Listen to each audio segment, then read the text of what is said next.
Distinguished guests, please rise for the posting of the colors. Chers invités, veuillez vous lever pour l'affichage des couleurs.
Almighty God, our sons, pride of our nation, this day have set upon a mighty endeavor, a struggle to preserve our republic, our religion, and our civilization, and to set free a suffering humanity.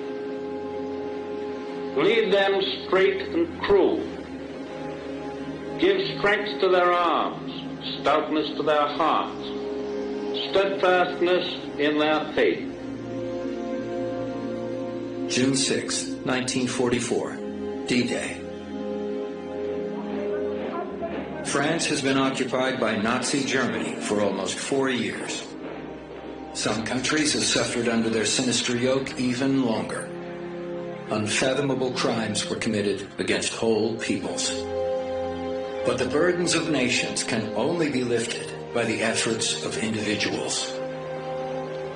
Early that morning, Lieutenant John Spaulding, a 29-year-old sports writer from Owensboro, Kentucky, assisted by 25-year-old Sergeant Philip Strachik, a truck driver from New Jersey, commanded 32 men in E Company, 16th Infantry, as part of the first wave onto Omaha Beach, where more than 2,400 men would be killed or wounded that same day.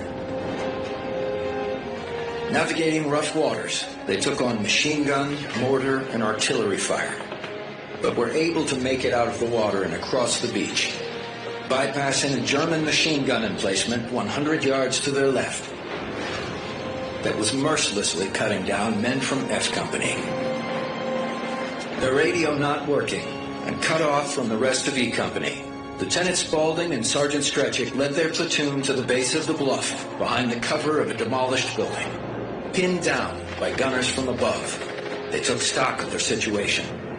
We could still see no one to the right, Lieutenant Spaulding said. We didn't know what had become of the rest of E Company. Back in the water, boats were in flame. I saw a tank ashore knocked out. After a couple of looks back, we decided we wouldn't look back anymore.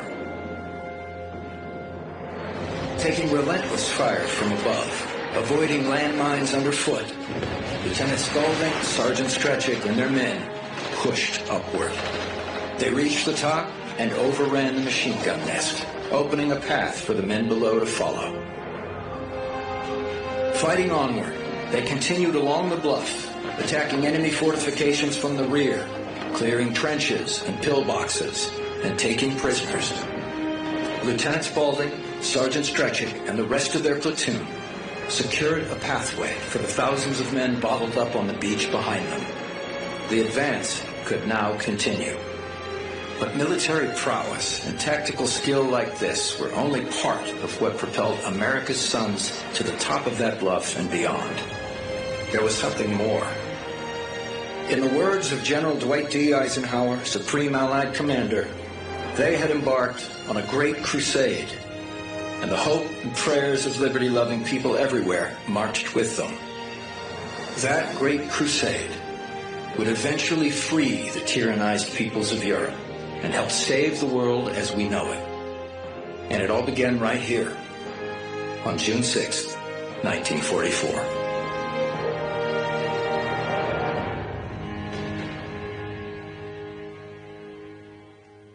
Distinguished guests, please rise, if you are able, for the arrival of the official party. Chers invités, veuillez vous lever si vous le pouvez pour l'arrivée de la délégation officielle.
Distinguished guests, the President of the United States of America and Dr. Biden, accompanied by the President of the French Republic, Mrs. Macron.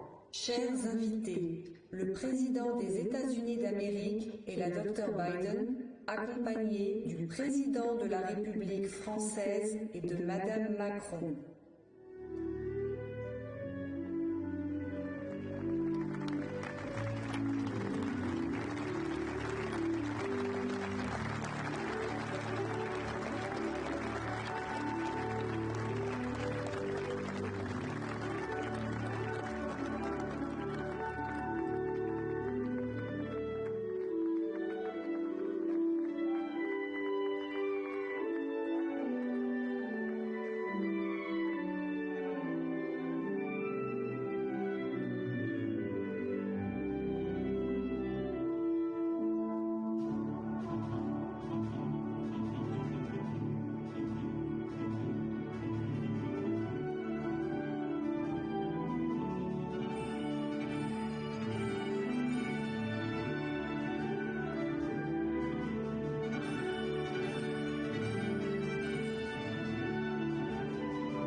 Distinguished guests, please remain standing for the national anthem of the French Republic, followed by the national anthem of the United States of America.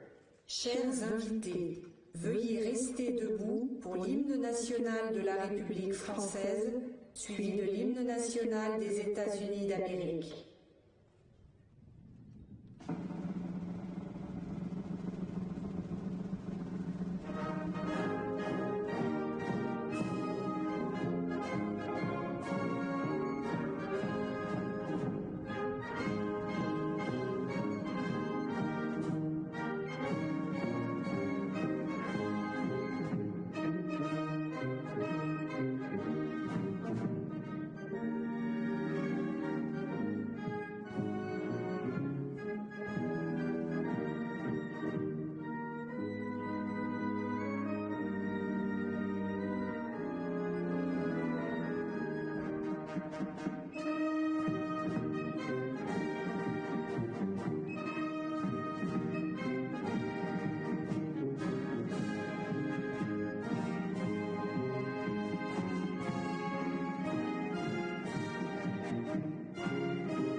Distinguished guests, please remain standing for the invocation delivered by Chaplain Karen Meeker. Chers invités, veuillez rester debout pour l'invocation prononcée par l'aumônière Karen Meeker.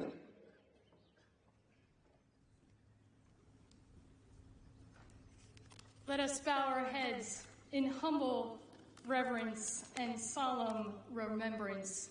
Let us pray. God, when you needed someone to defend freedom, you made a soldier. When you needed someone to fight tyranny, you created a Marine. When you needed someone to protect the skies, you made an airman. When you needed someone to guard the seas, you made the sailor, and to patrol the shores, the Coast Guard. When you needed to send someone brave and true, it has always been and always will be the men and women of the armed forces. When the world needed heroes, you called the greatest generation to courage, and their answer still echoes in the soul of the nation. Shine your eternal light upon those whose gravestones encircle us as silent sentinels, reminding us of the price of liberty. Comfort with your abiding presence those who mourn empty tables and empty chairs, of those who gave their best hopes for our brighter tomorrows. Be our witness, O God, as we stand on this hallowed ground, consecrated in blood, that we will be devoted to the preservation of peace with the same determination as these here who fought fourscore years ago.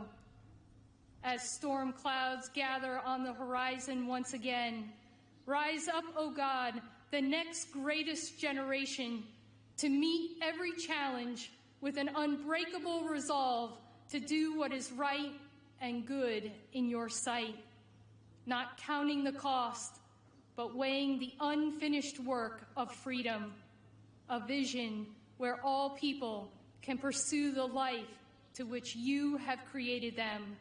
May it be so, I pray, in your holy name. Amen and amen.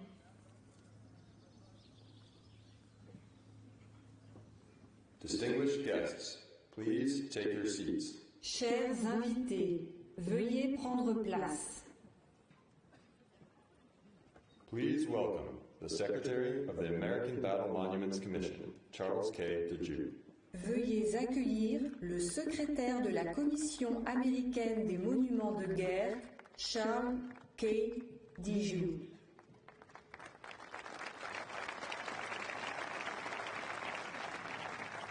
Thank you.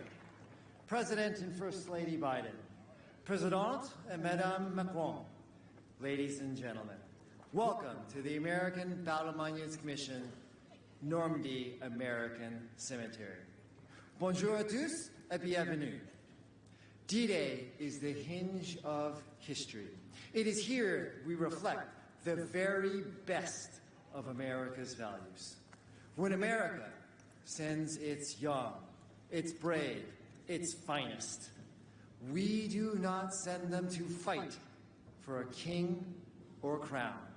We do not fight for a sect or a denomination. We do not fight for a motherland or a fatherland. No, and we never, ever fight for conquest or plunder or enslavement of another people. When America is at its best, America sends its young, its brave, its finest to fight for simple, humble values. The values of freedom, liberty, and democracy. And when the job is done, when the mission is accomplished, when the tyrant is taken down and democracy is stood up, America does something unique in the history of mankind. We go home. All that America asks for in return for the sacrifice of our young, our brave, and our finest are a few small plots of land to bury our dead. All of you are seated here in one of those small plots of land. That is why this date, June 6th, this place, Normandy, and this ceremony here is so important. It is a reminder to all of us of the true cost of war and the real price of freedom. It is a price that we paid on D-Day 80 years ago.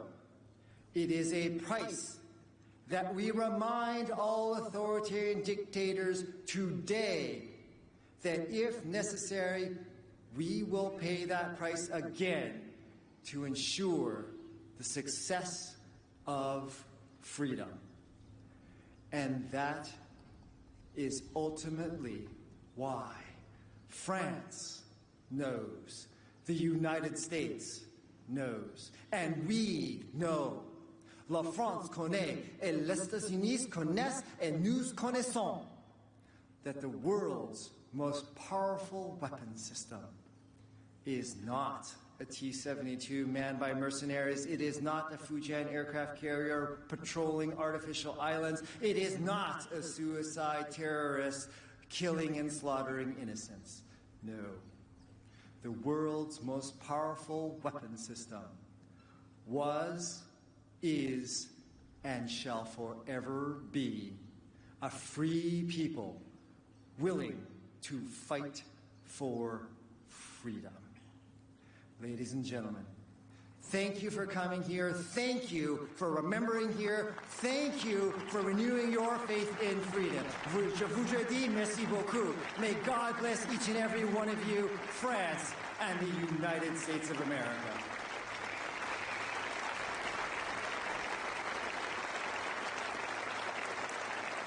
Distinguished guests, the President of the French Republic, Emmanuel Macron. Chers invités, le président de la République française, Emmanuel Macron.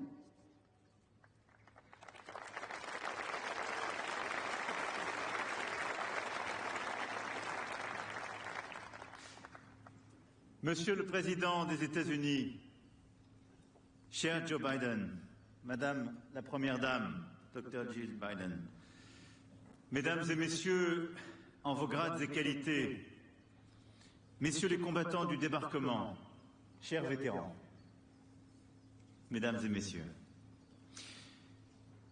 ces humbles tombes blanches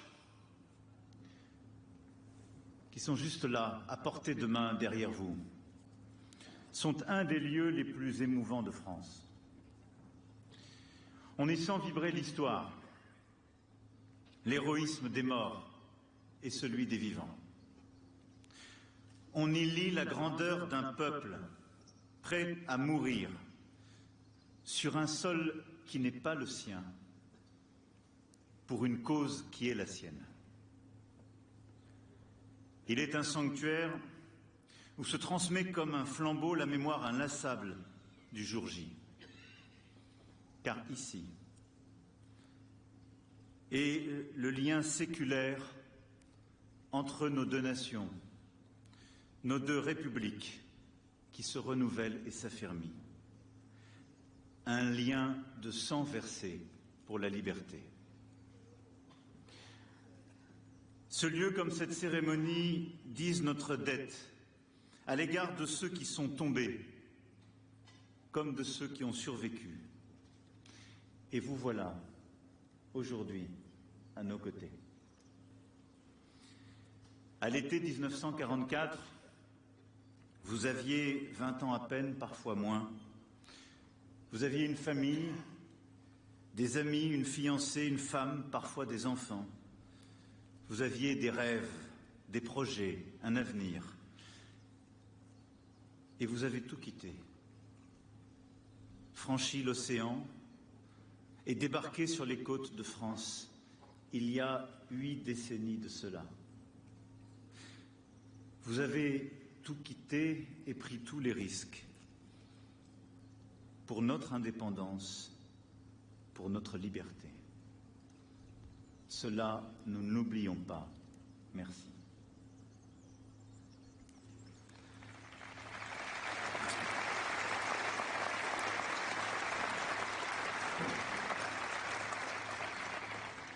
Vous êtes venus ici et vous avez rejoint notre guerre pour y faire basculer l'histoire. Oui.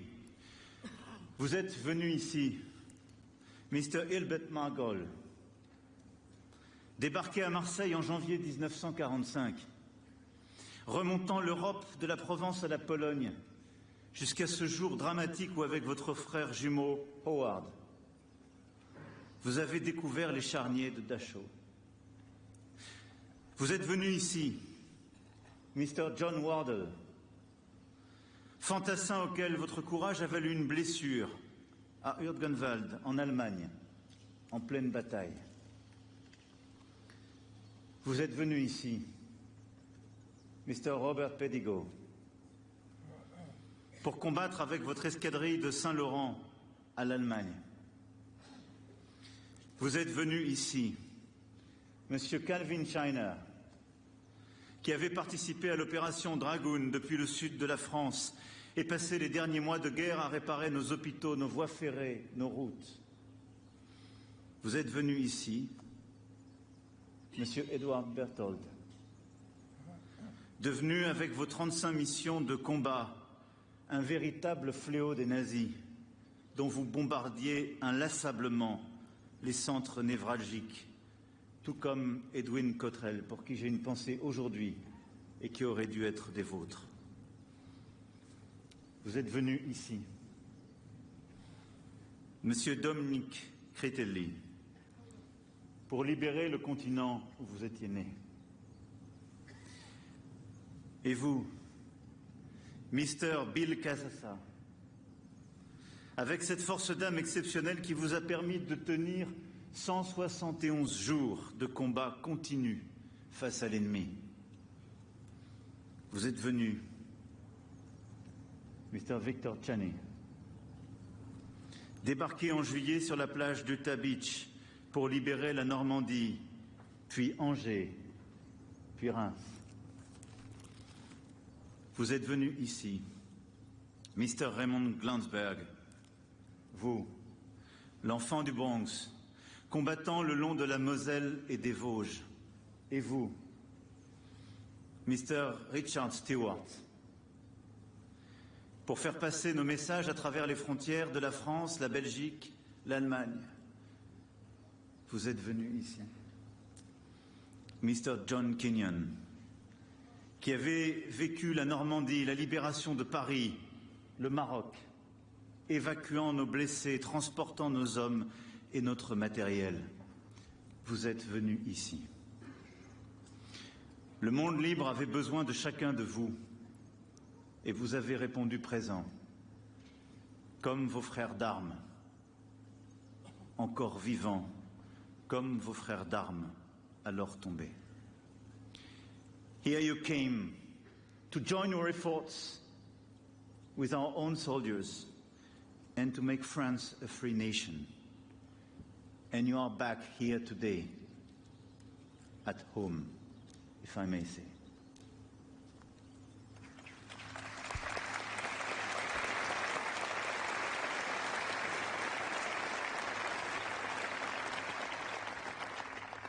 Rangers, lead the way. Telle fut l'exclamation de Norman Cotta, sous le feu de la mitraille à ses hommes, sous la pluie d'obus. Vous êtes venus ici, alors vous voilà à jamais chez vous, sur le sol de France, et nous n'oublions pas. À vous, hommes de la Great Generation, de nous enseigner à notre tour à être grands, à lutter pour la paix et la liberté du monde. À nos côtés, vous avez fait cette guerre et nous l'avons gagnée. Alors pour vous qui êtes là, et pour vos camarades qui ne le sont plus, et dont vous portez la mémoire en ce jour, pour votre bravoure au service de notre liberté, j'ai l'honneur de vous remettre les insignes de chevalier de la Légion d'honneur. Merci.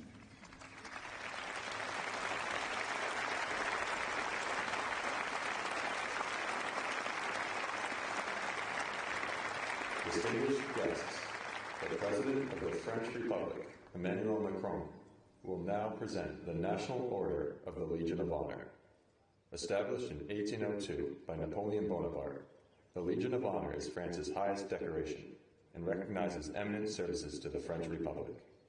This distinguished award to these American veterans acknowledges their service and participation in the liberation of France during the Second World War.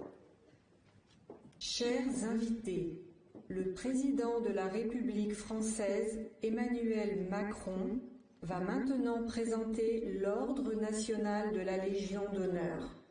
Créée en 1802 par Napoléon Bonaparte, la Légion d'honneur est la plus haute décoration française et récompense les services éminents rendus à la République française. Cette distinction décernée à ces vétérans américains reconnaît leur service et leur participation à la libération de la France pendant la Seconde Guerre mondiale.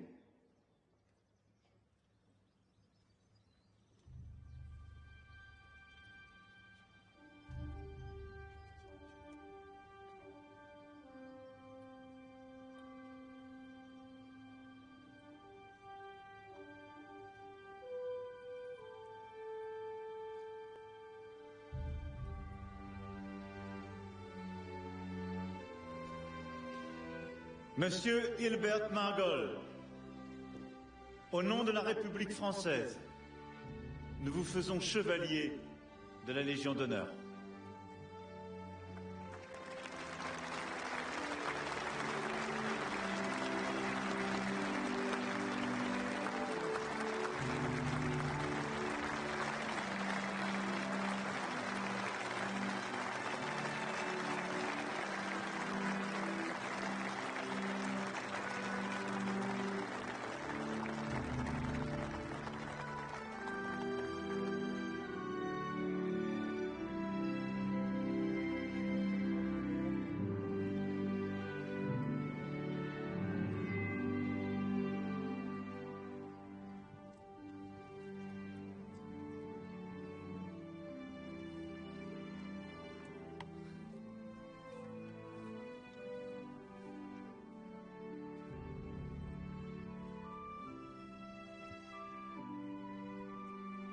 Monsieur John Wardle, au nom de la République française, nous vous faisons chevalier de la Légion d'honneur.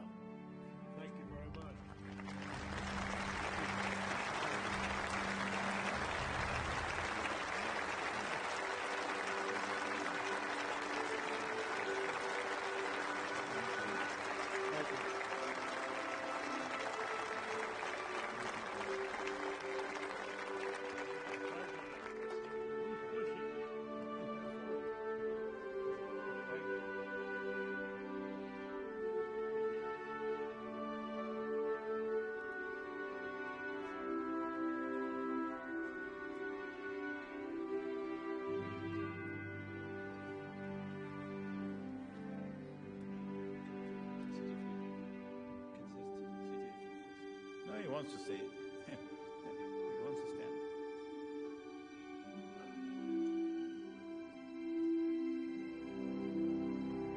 Monsieur Robert Pelligot, au nom de la République française, nous vous faisons chevalier de la Légion d'honneur.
Monsieur Calvin China, au nom de la République française, nous vous faisons chevalier de la Légion d'honneur.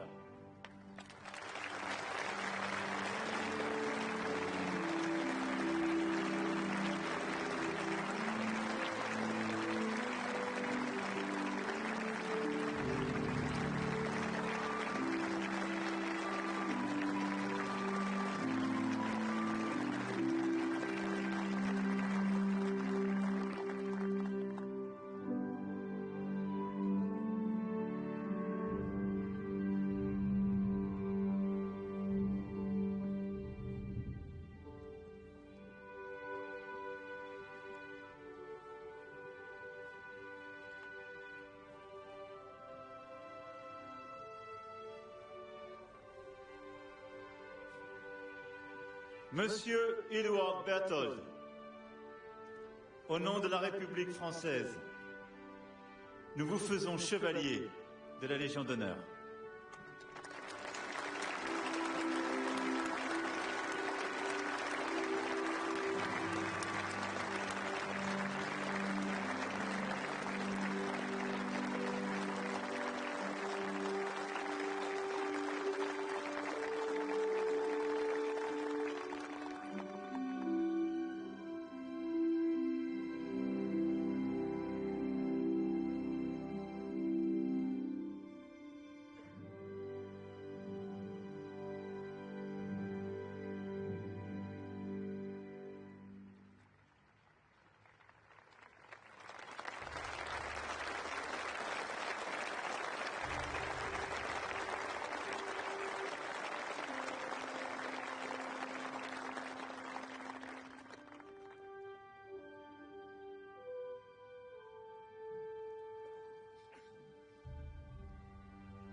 Monsieur Dominique Critelli, au nom de la République française, nous vous faisons chevalier de la Légion d'honneur.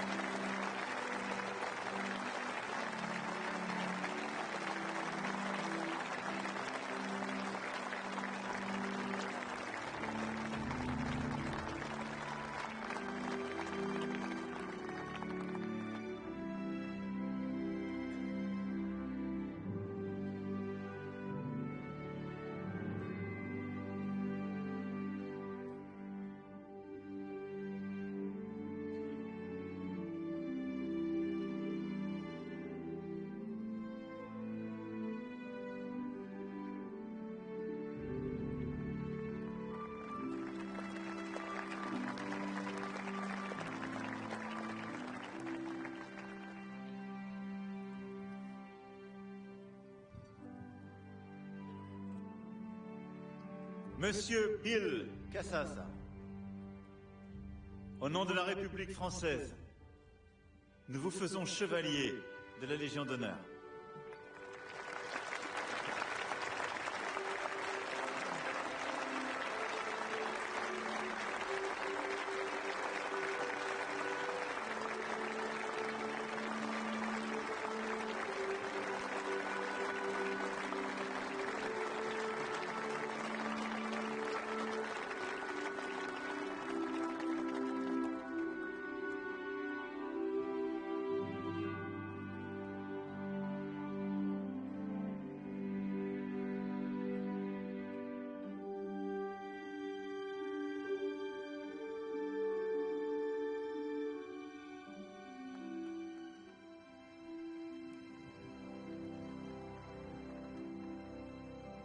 Monsieur Victor Channing, au nom de la République française, nous vous faisons chevalier de la Légion d'honneur.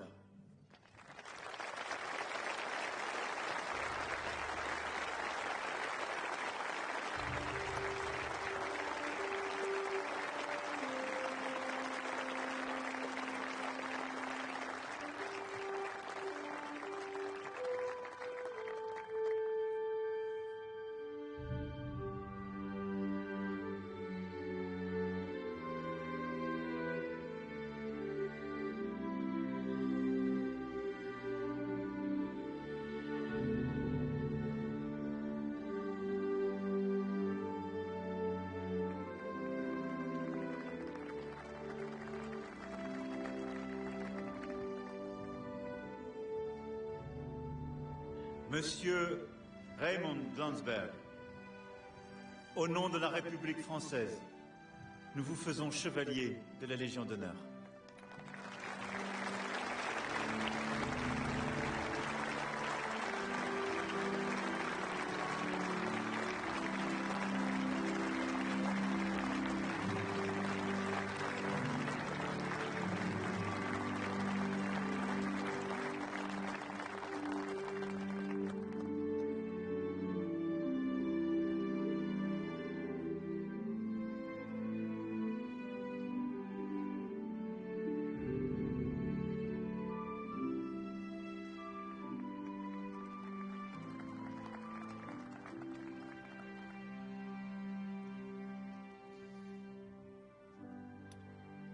Monsieur Richard Stewart, au nom de la République française, nous vous faisons chevalier de la Légion d'honneur.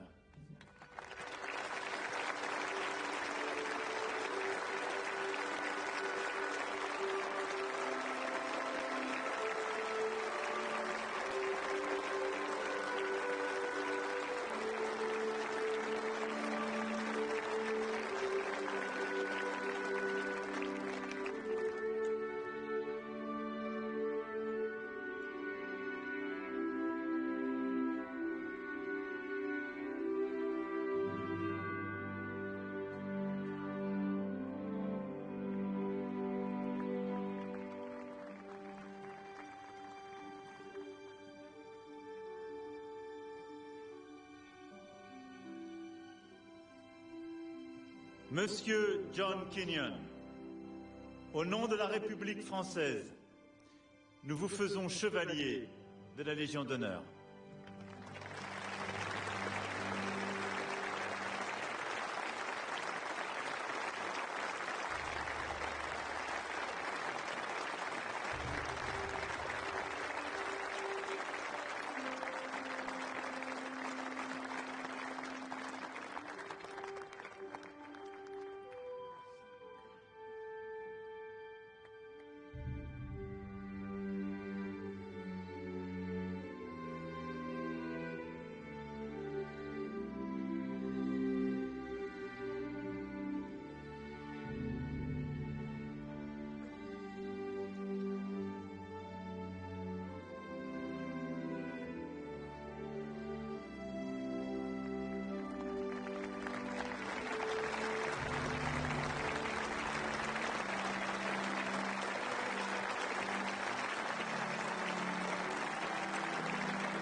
Distinguished guests, please welcome the Honorable Lloyd J. Austin III, Secretary of Defense of the United States of America.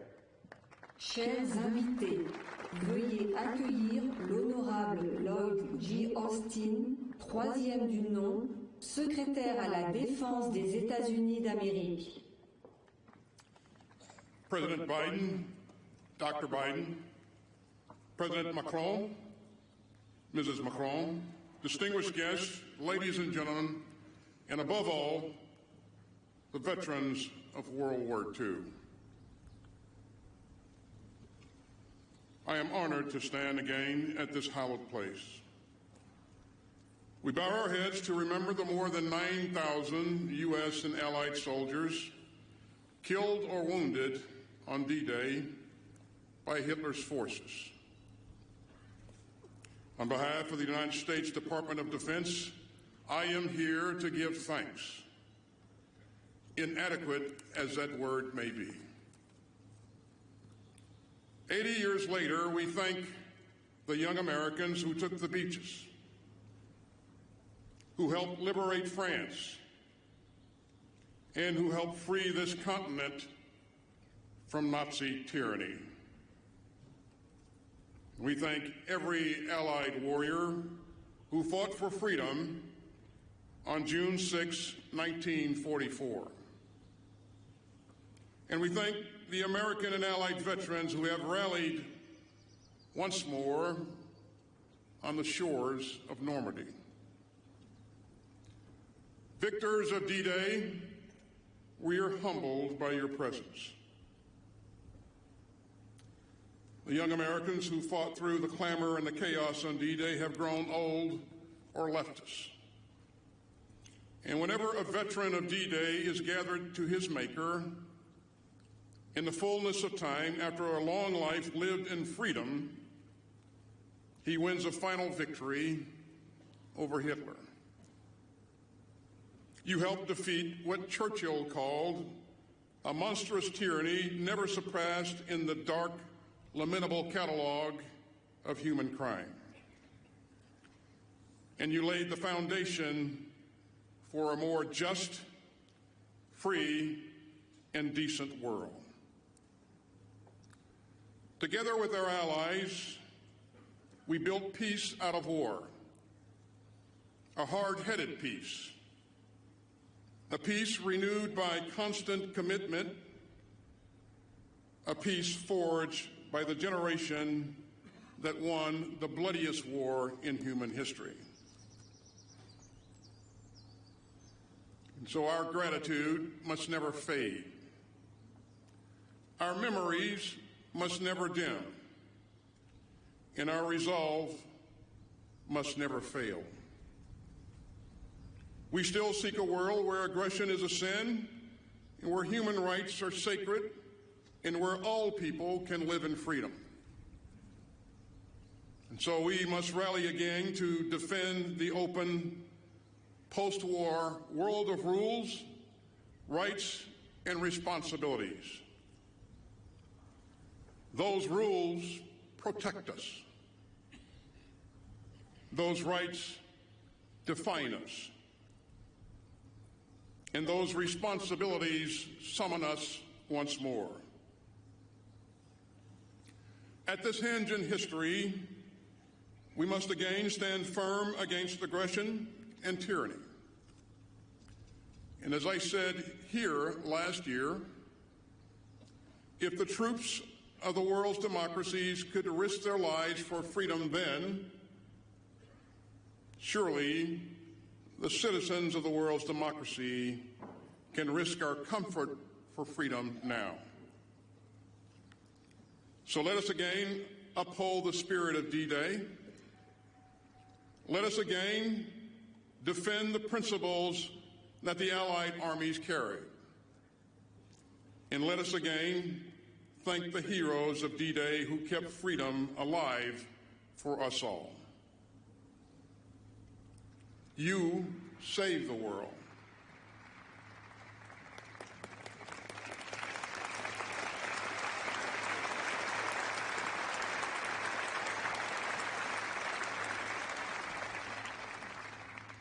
You saved the world, and we must only defend it.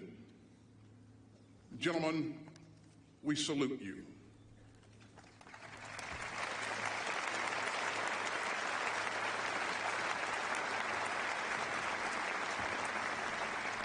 May God bless the American and Allied troops who fought here. May God bless the United States of America, and may God bless all who cherish human freedom.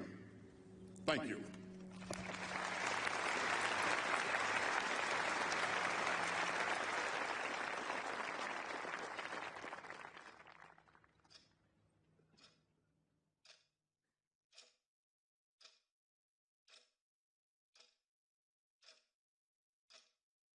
Papa, what was it like on D-Day?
and it gets to me thinking about it.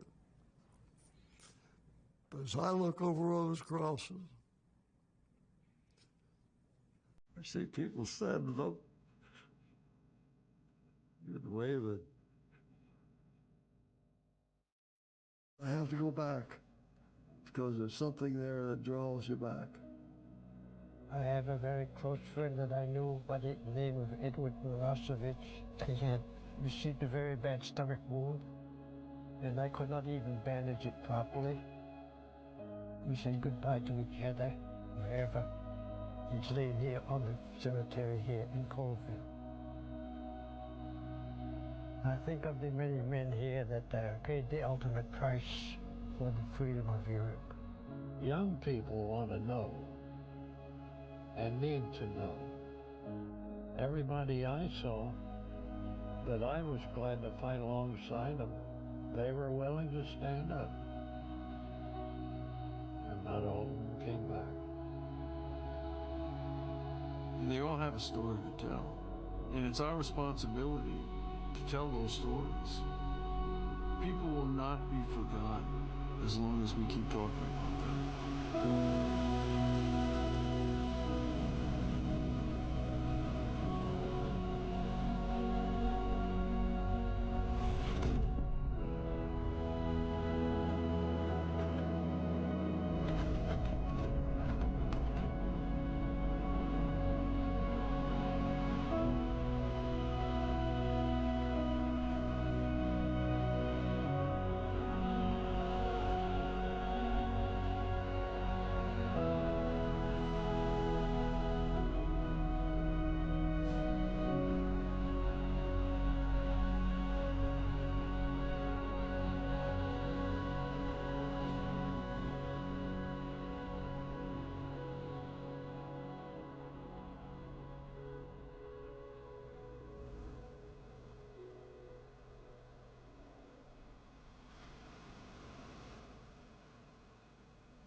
I am not a hero, I just did my job. The real heroes are laying here on the cemeteries. These are our heroes, and we should never forget them.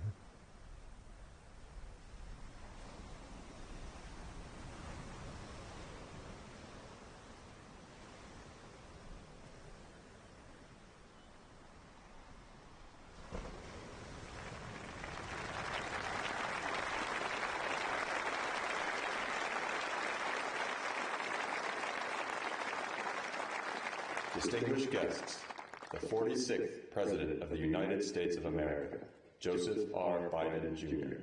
Invité d'honneur, le 46e Président des États-Unis d'Amérique, Joseph R. Biden, Jr.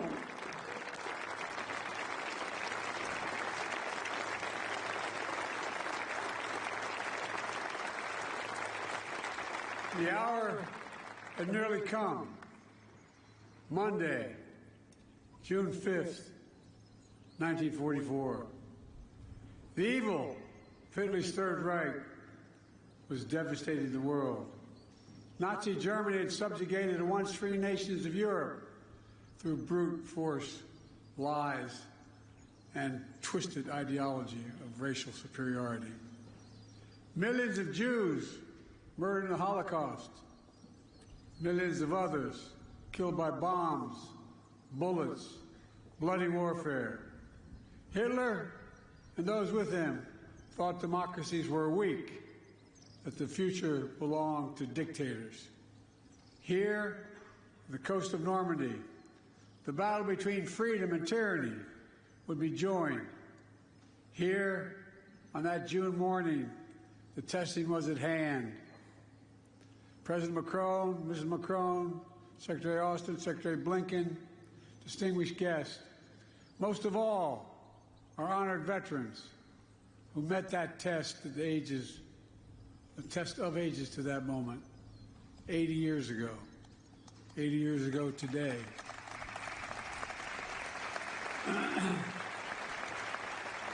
On behalf of the American people and as Commander-in-Chief, it's the highest honor to be able to salute you here in Normandy once more. All of you, God love you.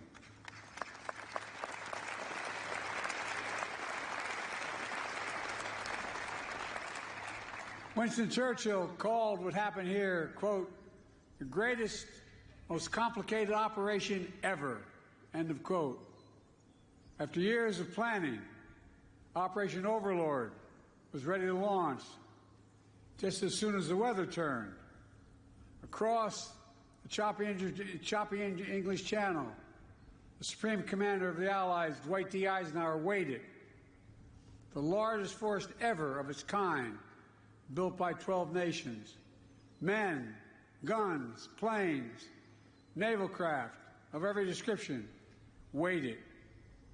The world, captive and free, waited. Finally, Eisenhower's forecaster said there was a window in the weather. It would open briefly on Tuesday, the 6th of June. The general weighed the options and gave the order. At dawn, the Allies would strike. The great crusade to free Europe from tyranny would begin. That night, General Eisenhower drove to the English town of Newbury to visit paratroopers of the 101st Airborne. There were men from all over America. It was estimated that 80% of them would be killed within hours. That was the estimate. But they were brave, they were resolute, and they were ready. One soldier told General Eisenhower, quote, "Don't worry, sir. The 101st is on the job. Everything will be taken care of." That's what he said. And because of their courage and their resolve, because the courage and resolve of their allies, it was taken care of. From the sea and sky, nearly 160,000 Allied troops descended on Normandy. Many, to state the obvious, never came home. Many survived that longest day, kept on fighting for months until victory was finally won. And a few, a notable band of brothers, are here with us today. Kenneth Blaine Smith is here.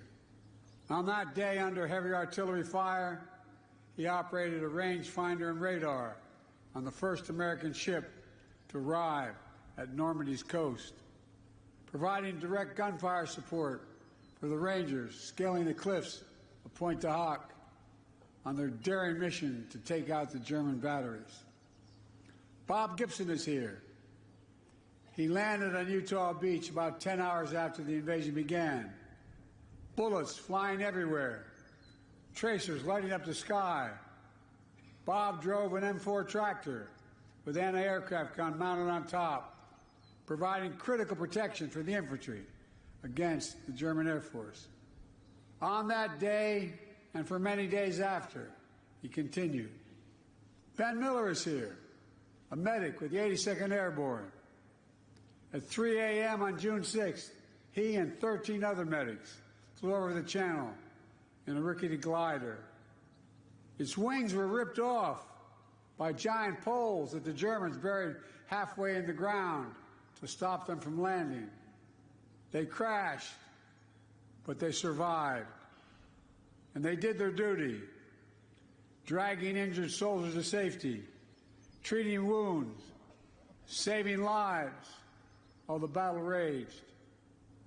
Every soldier who stormed the beach, who dropped by parachute or landed by glider, every sailor who manned the thousands of ships and landing craft, every aviator who destroyed German-controlled airfields, bridges, and railroads, all were backed by other brave Americans, including hundreds of thousands of people of color and women who courageously served despite unjust limitations on what they could do for their nation.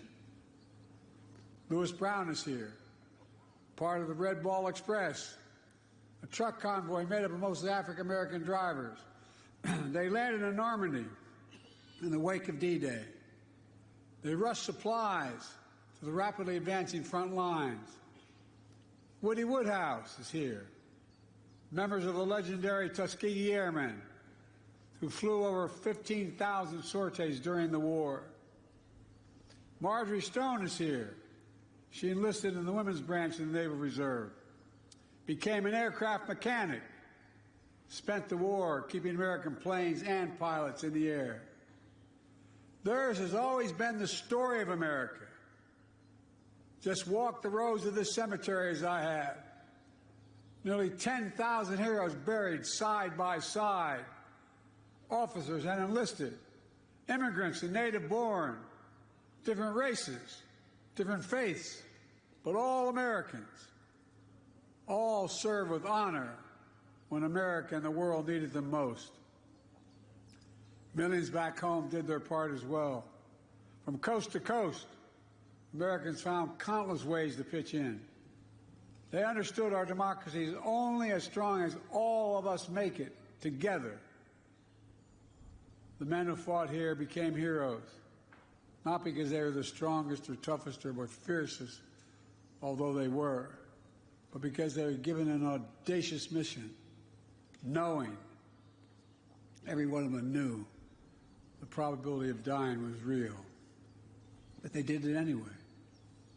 They knew, beyond any doubt, there are things that are worth fighting and dying for. Freedom is worth it. Democracy is worth it. America is worth it. The world is worth it. Then, now, and always. The war in Europe didn't end for another 11 months. But here, the tide turned in our favor. Here, we proved the forces of liberty are stronger than the forces of conquest. Here, we proved that the ideals of our democracy are stronger than any army or combination of armies in the entire world. We proved something else here as well, the unbreakable unity of the Allies. Here with us are men who served alongside the Americans that day, wearing different flags on their arms, but fighting with the same courage for the same purpose. What the Allies did together 80 years ago far surpassed anything we could have done on our own. It was a powerful illustration of how alliances, real alliances, make us stronger.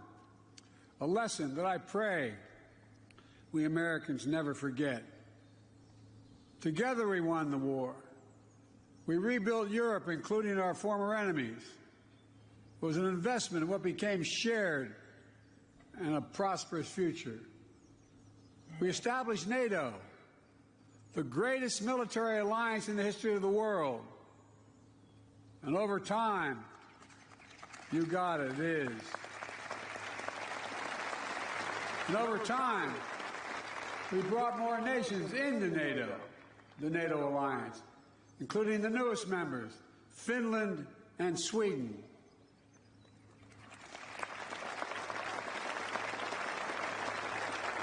Today, NATO stands at 32 countries strong, and NATO is more united than ever, and even more prepared to keep the peace, deter aggression, defend freedom all around the world.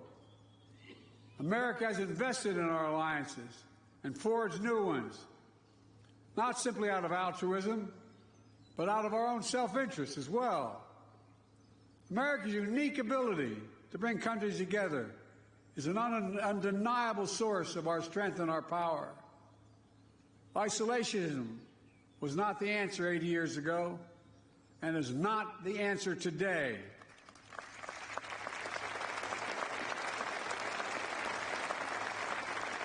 We know the dark forces that these heroes fought against 80 years ago. They never fade. Aggression and greed, the desire to dominate and control, to change borders by force, these are perennial. The struggle between a dictatorship and freedom is unending. Here in Europe, we see one stark example. Ukraine has been invaded by a tyrant bent on domination. Ukrainians are fighting with extraordinary courage, suffering great losses, but never backing down.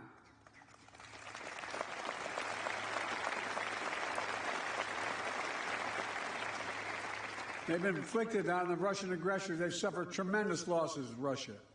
The numbers are staggering. 350,000 Russian troops dead or wounded. Nearly 1 million people have left Russia because they can no longer see a future in Russia. The United States and NATO and a coalition of more than 50 countries standing strong with Ukraine. We will not walk away.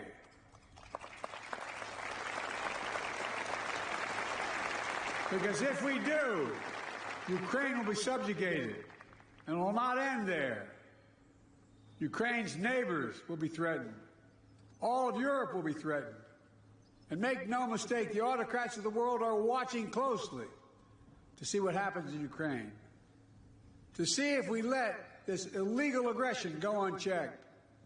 We cannot let that happen.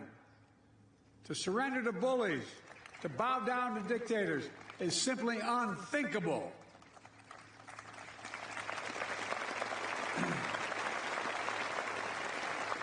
Were we to do that, it means we'd be forgetting what happened here in these hallowed beaches. Make no mistake, we will not bow down. We will not forget. Let me end with this.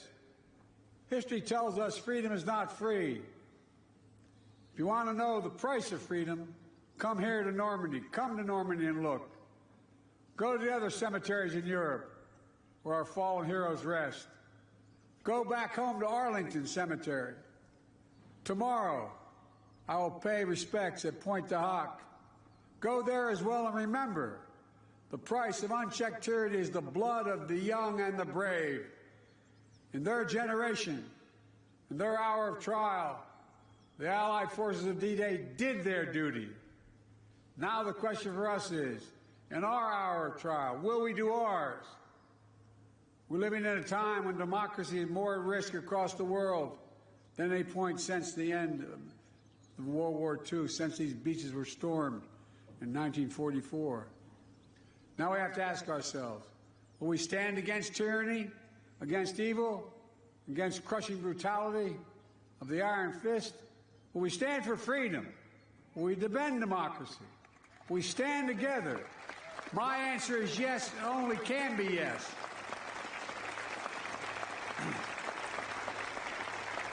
We're not far off from the time when the last living voices of those who fought and bled on D-Day will no longer be with us. So we have a special obligation. We cannot let what happened here be lost in the silence of the years to come. We must remember it, must honor it, and live it. And we must remember the fact that they were heroes here that day does not absolve us from what we have to do today. Democracy is never guaranteed. Every generation must preserve it, defend it, and fight for it. That's the test of the ages. In memory of those who fought here, died here, literally saved the world here, let us be worthy of their sacrifice. Let us be the generation that when history is written about our time, in 10, 20, 30, 50, 80 years from now, it'll be said, when the moment came, we met the moment.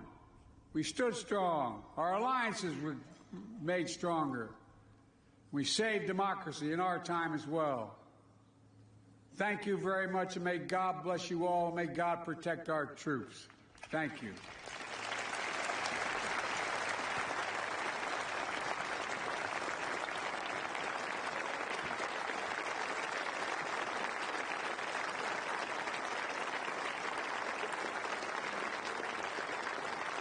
Distinguished guests, in honor of the veterans gathered with us today and those commemorated at this hallowed ground, Lieutenant Commander Catherine Miyamasu will now read the Watch. Chers invités, en l'honneur des vétérans réunis avec nous aujourd'hui et de ceux qui sont commémorés dans ce lieu sacré, la capitaine de corvette Catherine Miyamasu va maintenant lire The Watch, la garde. Detail! Attention!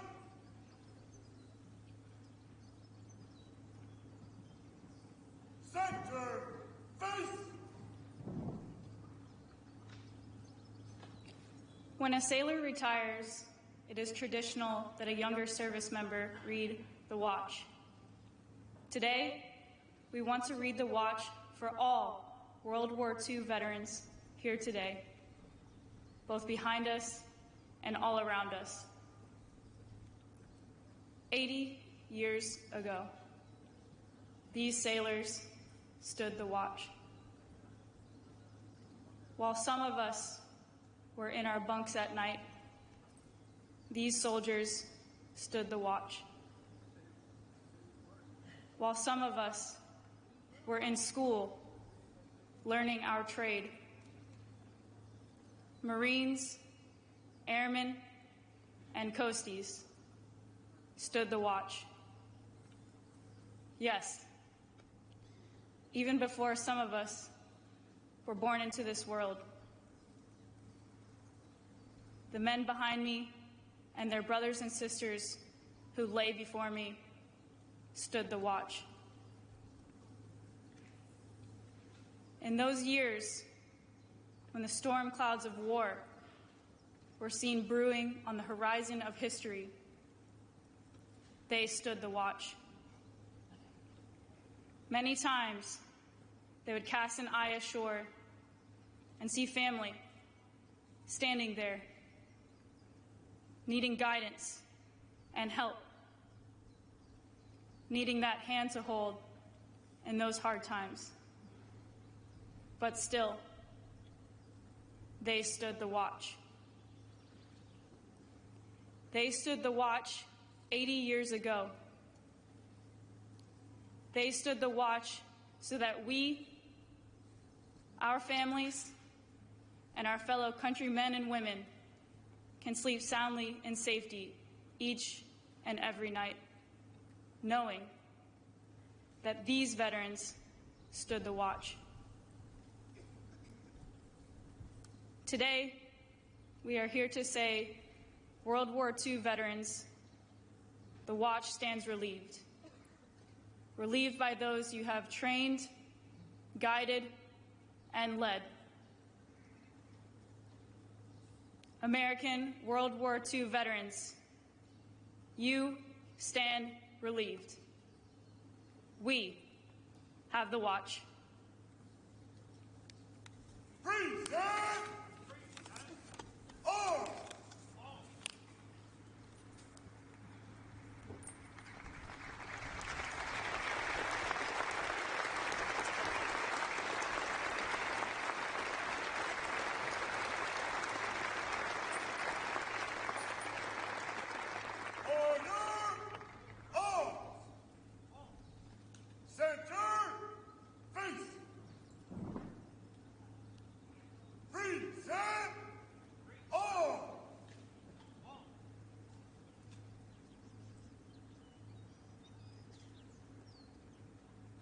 Distinguished guests, please rise if you are able, as we salute those memorialized here at Normandy American Cemetery, and remain standing for the playing of La Sonnerie au Mort and Taps, and the departure of the official party.